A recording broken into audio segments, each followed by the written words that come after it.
नमस्कार, इंडिया अपडेटमध्ये आपले स्वागत।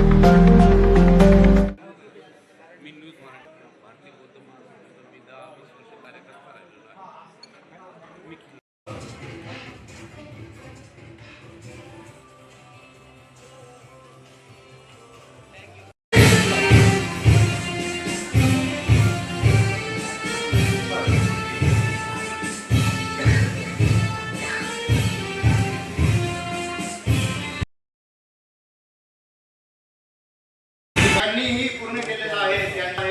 यातही खूप खूप अभिनंदन मान्यवरांचे खूप खूप अभिनंदन। यानंतर जयंत मानकर पंडित आले।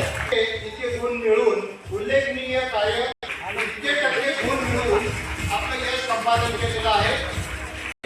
10वी 12वी त्याचप्रमाणे इतर परीक्षांमध्ये जे प्रावीण्य प्राप्त झालेले विद्यार्थी आहेत, गुणवंत विद्यार्थी आहेत, त्यांचा सत्कार या ठिकाणी करण्यात आलेला आहे। आणि गेल्या 15 वर्षापासून संघ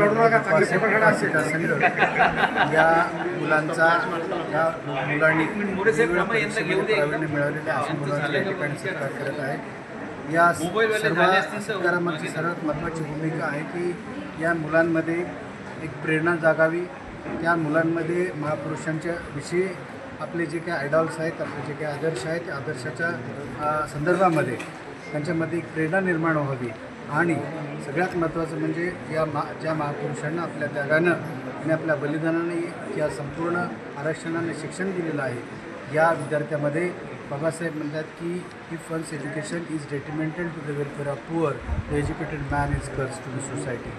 जर शिकलेला माणूस त्याच्या शिक्षणाचा, त्याच्या अधिकाराचा आणि सत्तेचा वापर जर लोकांच्या कल्याणासाठी होत नसेल तर असा माणूस समाजासाठी शाप आहे। आणि म्हणून अशा प्रकारे त्यांच्यामध्ये समाज ऋणाची परतफेड व्हावी या उद्देशानं हा या ठिकाणी सम्यक उपासिका या विद्यार्थ्यांचा सत्कार आणि सन्मान करते आहे। विद्यार्थ्यांची निवड कशी करण्यात आली होती? यामध्ये आमची जी काही कमिटी आहे ती कमिटी या वर्तमानपत्रातून आणि वेगवेगळ्या सोशल मीडियामधून विद्यार्थ्यांना आवाहन करते की ज्या विद्यार्थ्यांना 60% जास्त गुण प्राप्त झालेले आहेत अशा विद्यार्थ्यांनी आमचे जे काही समन्वयक आहेत त्याच्यामध्ये भारत शिंदे आहेत, इंजिनियर खंडारे साहेब आहेत, त्याचप्रमाणे भीमराव मुंगल साहेब आहेत आणि इतर सर्वच जे काही समन्वयक आहेत या समन्वयकांकडे त्यांचे गुणपत्रिका या ठिकाणी सादर करतो। आमची समिती बसते आणि त्याची स्क्रुटिनी करून अशा विद्यार्थ्यांचं आम्ही सत्कार करतो। सर, ज्या विद्यार्थ्यांचा सत्कार झाला त्यांना काही आर्थिक मदत वगैरे काय दिली?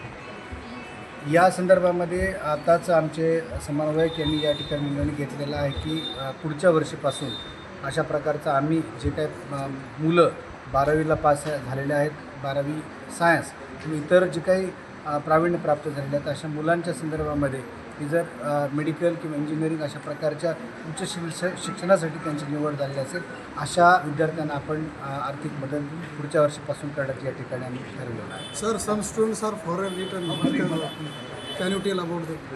नाही, निश्चितच जे काही फॉरेन रिटर्न स्टुडंट आहेत त्या संदर्भामध्ये त्यांनाही अशा प्रकारची मदत करण्याचा आमचे जे काही समन्वयक आहेत किंवा जे काही आमच्या सम्यक बौद्ध उपासिका संघामध्ये जे काही दानशूर व्यक्ती आहेत अशा व्यक्तींना आपण त्या ठिकाणी अप्रोच करून त्यांना मदत करण्याचा आपण या ठिकाणी प्रयत्न करणार आहोत। आणि तसंच जे विद्यार्थी गेलेले आहेत त्यांची प्रेरणा घेऊन देखील इतर विद्यार्थ्यांना आपण फॉरेनमध्ये पाठवण्याचा आम्ही या ठिकाणी संकल्प करणार आहोत। Total how many students are? आपलं नाव सांगा सर। मी डॉक्टर भारत सोनवणे, मी उपअधिष्ठाता शासकीय वैद्यकीय महाविद्यालय छत्रपती संभाजीनगर येथे आहे आणि सम्यक बौद्ध उपासिका संघाचा मी समन्वय